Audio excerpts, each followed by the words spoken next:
I'm driving around in a car which is worth substantially more than any house I've ever lived in. It's also significantly nicer than my apartment, and it has more TVs.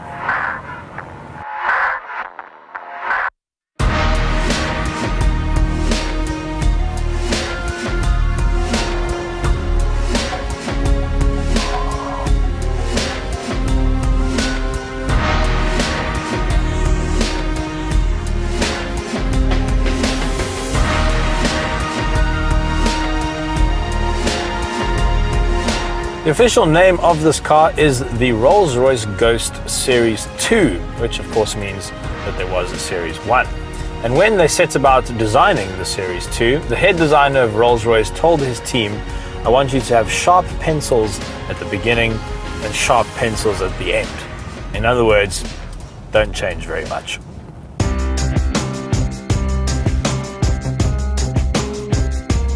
So let me give you the key stats. If you want one of these, the dealer tells me that you need to spend between 7 and 8 million rand. But the problem is they can't actually give you a price tag on these cars because they are so customizable. No two are ever the same. You can walk into a Rolls-Royce dealership with a little pot of nail polish and they will match that color for you. They will come to your house and cut down your favorite tree and turn it into your dashboard. It's got a 6.6 litre bi-turbo V12, which is kind of based on the BMW version, but then tweaked and fettled to give 420 kilowatts and 780 Newton meters. And all of that power arrives very quietly.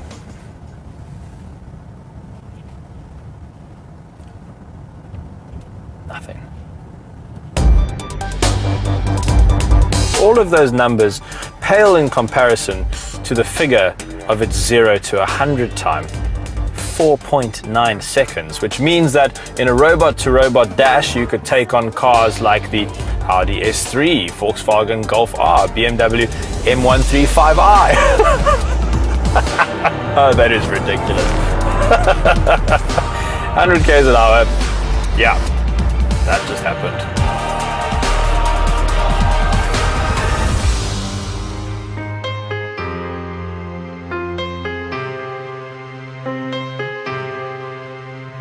The Ghost really is a what is that kind of car. As you drive past people, you can actually see them saying to themselves, what is that? And that's because it has a number of very special features. The Spirit of Ecstasy pops up out of the bonnet when you hit the open button. The wheels have special center hubs that as the rest of the wheel rotates, the RR badge stays perfectly upright. These lines over here, painted by hand all the way down the car. The doors open suicidally, and of course, in true Rolls-Royce tradition, there is an umbrella hidden in the door. Now, it's difficult to get the scale of this car across on camera, but it is 30 centimeters longer than a Mercedes S-Class, and it weighs 300 kilograms more than a Range Rover. But of course, the best part of a Rolls-Royce is being inside, and with the Ghost, you don't even have to close the door.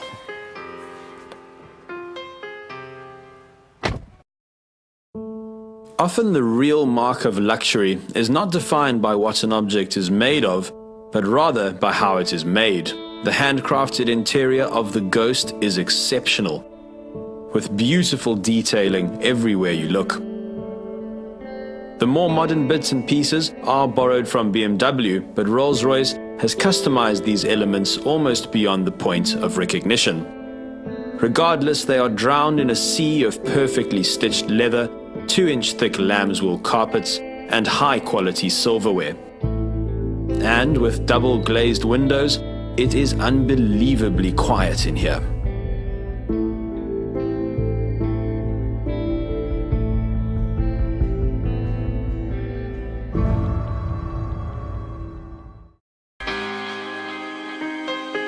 This could be the first Rolls-Royce ever which has a little bit of driver appeal, encouraging their owners to fire their chauffeurs, or at least send them on holiday for a bit.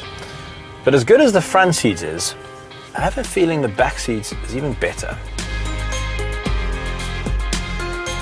Now, as much fun as you could have in the front seats, I imagine that you would have more fun in the back.